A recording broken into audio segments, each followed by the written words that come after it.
Túto demonštráciu zvolali ľudia, ktorí hovoria, že sú apolitickí, nadstranickí, sú to obyčajní pobúrení občania.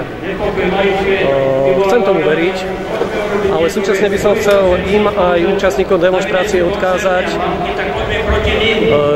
že to nestačí.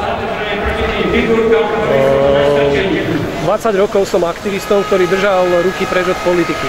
A potom jeden moment zistíte, že vy síce vzbudíte verejné pobúrenie, zorganizujete demonštráciu, kým máte verejnú podporu, tak politici prichádzajú za vami a tleskajú vám a klepú po pleciach. A len čo verejná pozornosť pominie, tak si urobia, čo chcú. Zažil som aj politikov na komunálnej úrovni, ktorí sa pridali k verejnému názoru, diskutovali za niečo a hlasovali proti tomu. Pretože vedeli, že väčšina ľudí počúva, čo politik rozpráva, ale väčšina ľudí nekontroluje, ako on hlasuje. Čiže, prosím vás, nebojte sa angažovať politicky. Či priamo ako kandidáti, alebo tí, ktorí dozorujú nad politikmi, alebo tí, ktorí vhodne volia.